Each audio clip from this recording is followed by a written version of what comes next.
This is an examination of the hidden human condition. This is the Hidden Killers podcast. With Tony Bruschi. A school principal is the topic of our next story, and it involves hiring a hitman with school funds to murder a teacher underneath him who happens to be pregnant with his child. Yeah. That must have been some really interesting conversation in the teacher's lounge while this was all going down.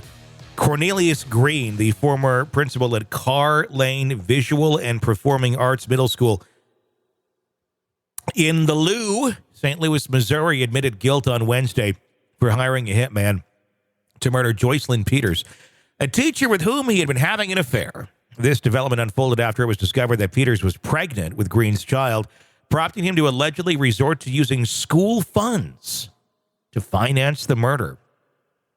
It's just... If that, you'll never get caught. If you're going to go in and do this, I guess go all in. Minus, like, this just seems like it's like a cry for help. Like, please catch me. I'm going to use school funds. Going to embezzle money to pay for the murder of one of our teachers. $2,500 is all it costs to get somebody knocked off in St. Louis, I guess.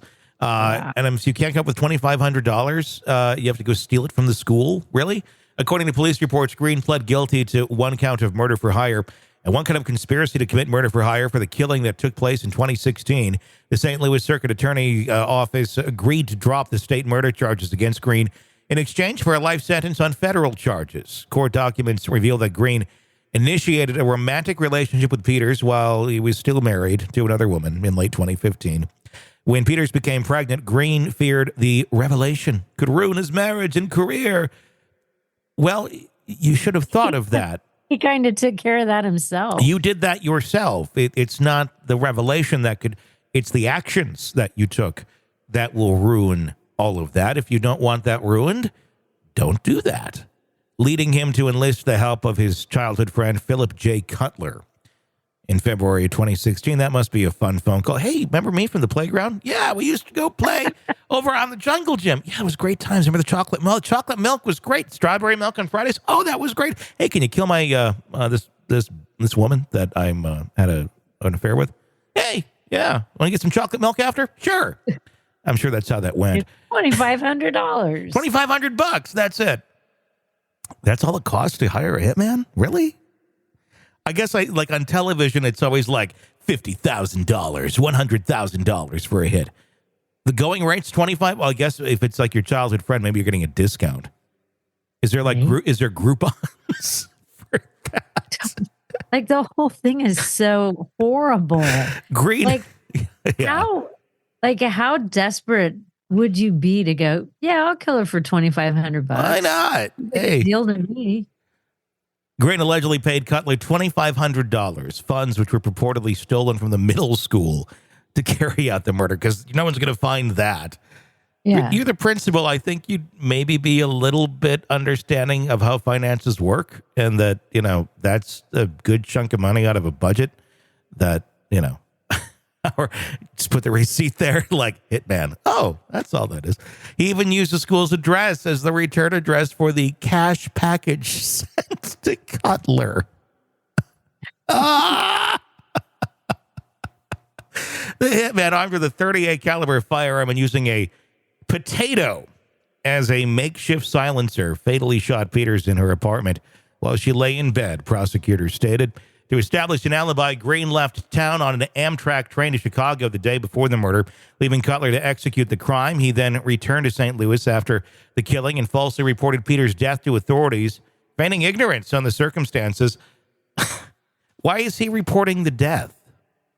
If it's in her apartment, why would you be the one that's reporting it? If this is the person you're supposedly are not involved with at all. Like he's under the guise of being her boss and they couldn't get a hold of her, so he went to look to do a welfare check? I don't know.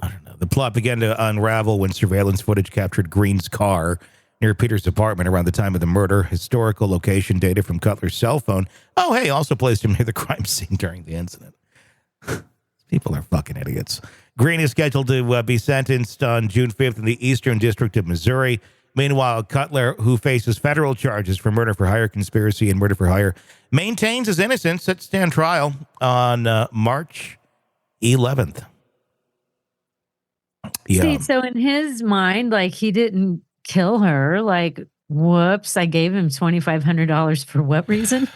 I don't know how he explains that. I don't know why. Yeah. Why would that just give this guy $2,500? Happens to be there. Every security camera and Ring doorbell and everything that's around the area shows. That's just what it's baffling to me. Where people who, number one, they think that this is a good solution to any problem. That's fucked up thinking, number one. But fucked up thinking, number two, is that you're not going to get caught today.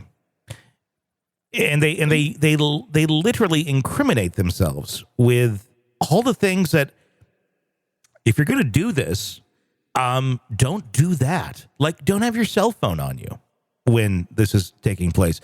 And don't just turn it off either during those time windows like Brian Kohberger did. Just leave it at home. Go do what the fuck you're going to do. You don't need the cell phone next to you when you're doing your hit, I would think. I don't know. I mean, people were taking people out for many years before cell phones, and they didn't have that little device that tracks you everywhere you go. And by the way, your vehicle also tracks you where you go, at least if you have a semi-modern vehicle. And oh, by the way, everywhere you look in any sort of urban setting, you will find a camera. Mm-hmm. Or many, many, many, many cameras. Everywhere you look, you will be found. How about this? He is married. How about you don't go having an affair with somebody, especially someone who works for you? There's a good start. How about using some good judgment there? But then obviously he didn't. He's having sex with this woman, not using any protection. And when she ends up pregnant, his solution is let's just kill her and his own child. That's his kid.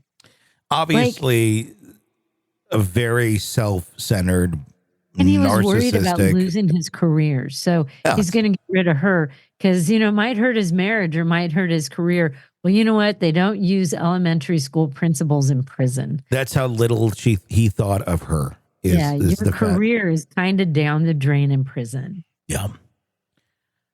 And that's where he should be. Well, hopefully, as I say at the end of many of these cases, if we're not going to get, super great justice here, depending on what the sentence is, I'm sure it'll likely be a prison sentence of some sort. It looks like death is probably not on the table. But, it is always on the table once you enter the prison system. Want to listen ad-free? Want advanced access to all of our interviews before anyone else? Become a True Crime Today Premium Plus subscriber on Apple Podcasts. You get every episode commercial-free. So you can binge on true crime until you can binge no more. Search True Crime Today Premium Plus on Apple Podcasts now, or go to our podcast page and sign up now. More of the Hidden Killers podcast next.